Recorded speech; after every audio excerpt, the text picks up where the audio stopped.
Welcome to episode 31 of Insects for Fun. I'm your host, Mitchel Logan, and this week I'm going to tell you all about a giant silk moth known as the Hickory horned devil. It's pretty unique as far as giant silk moths go.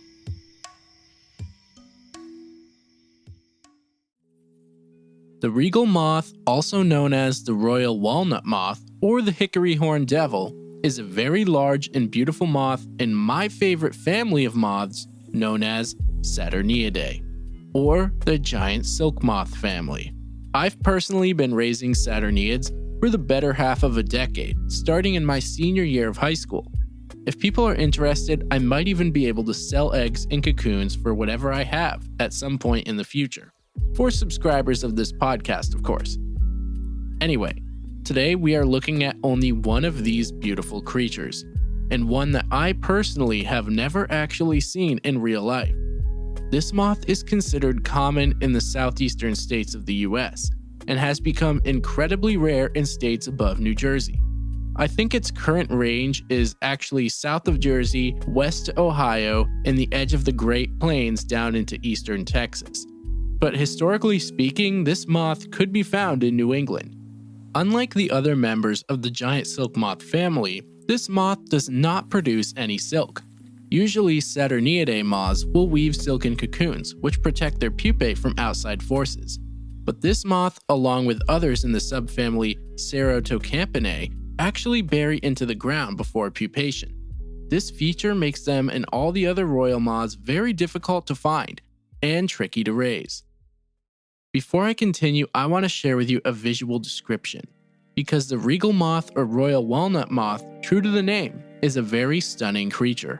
The body is red with yellow bands, and the wings are gray with red lines going down them. There are also a few yellow ovals in between these red lines, as if someone with a paintbrush decided to just dab some contrasting colors. I highly suggest you check out the Instagram or Facebook page though, because listening alone will not do this moth justice. This moth has the largest mass of any other moth above Mexico, and has a wingspan of 9.5 to 15.5 centimeters. The females are actually larger in this species, which isn't always the case for moths within this family. Earlier, I mentioned how hickory horned devils make pupae in the soil, and you might have noticed I use the word pupae when referring to moths and chrysalids when talking about butterflies. And this is because moths and butterflies actually have separate terms. Usually, the pupal stage of a moth involves the production of a cocoon, whereas butterflies will never ever have a silken case protecting their pupa.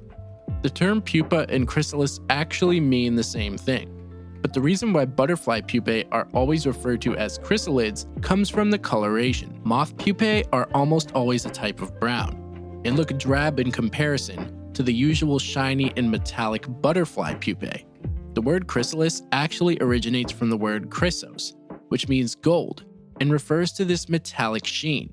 But we're getting pretty off topic, so let's take it back. The hickory horned devil is possibly one of the coolest looking giant silk moth caterpillars I've ever seen, and there's a good reason why it got the name.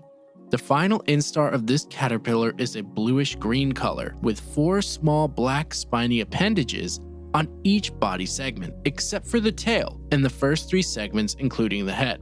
Replacing these black spines at the front end are 4 large red and black tipped devil-like horns. It almost looks like a ram's head, but with 8 horns instead of 2.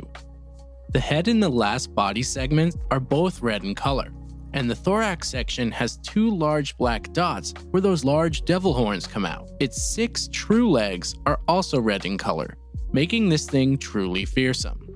Aside from looking super intense, these guys will also sometimes raise their heads and shake them to scare you, but the truth is this caterpillar can actually do no harm. To be honest, it's one of the more docile ones. You can pet all the spikes and have them crawl all over you and you'll be totally fine. Similar to many other menacing looking animals, it has to look that way if it wants to survive. Another thing is that these caterpillars also happen to be one of the world's largest, reaching a length up to 15 centimeters. Yeah, it actually outsizes the caterpillar to the world's largest moth by at least 2 centimeters.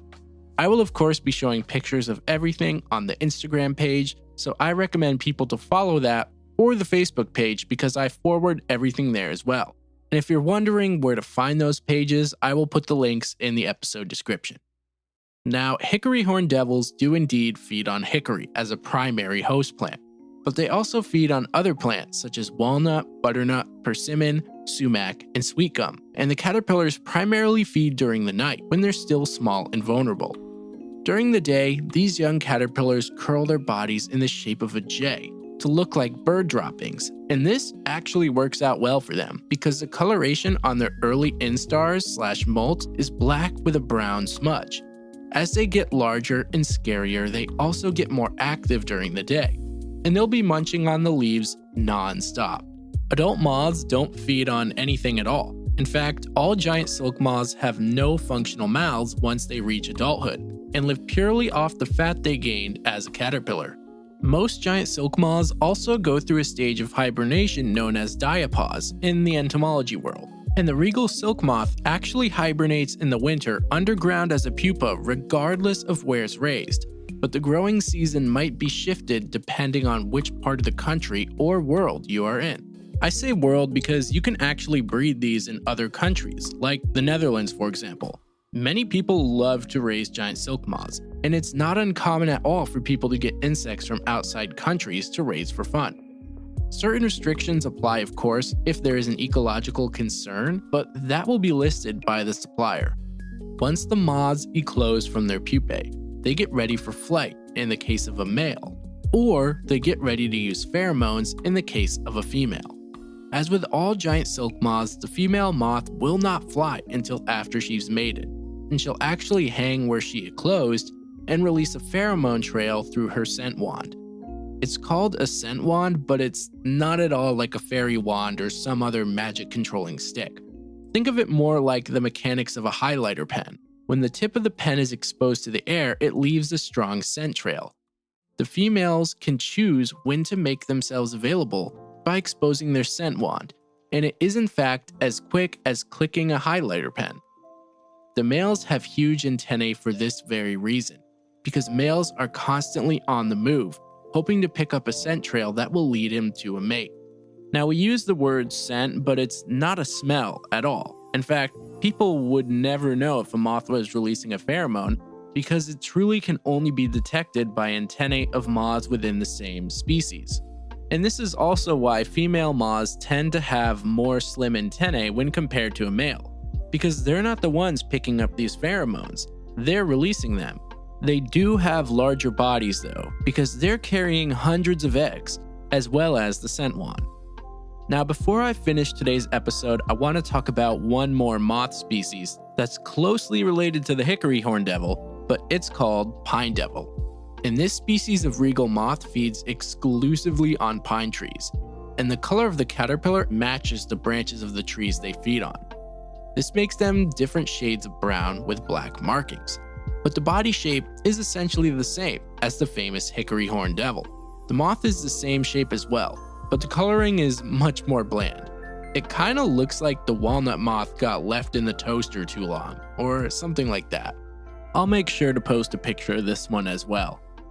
Now, if you're interested in learning how to raise a hickory horned devil, I highly recommend checking out Bart Coppens' YouTube video. That's BartCoppens. He goes in depth about how to raise these caterpillars among many other exotic giant silk moths. I watched it to make sure it was legit, and I'm happy to report he knows what he's doing. If you do check out his video, make sure to drop a comment letting him know you came from the Insects for Fun podcast. Maybe in the future, I'll have him on here as a guest. But for now, this concludes today's episode of Insects for Fun. As always, if you've enjoyed the episode and/or are enjoying the podcast, please make sure to rate the podcast and review it if you can on whatever platform you're listening. The Instagram and Facebook links will be made available, as well as the email in the episode description. Thanks again for listening.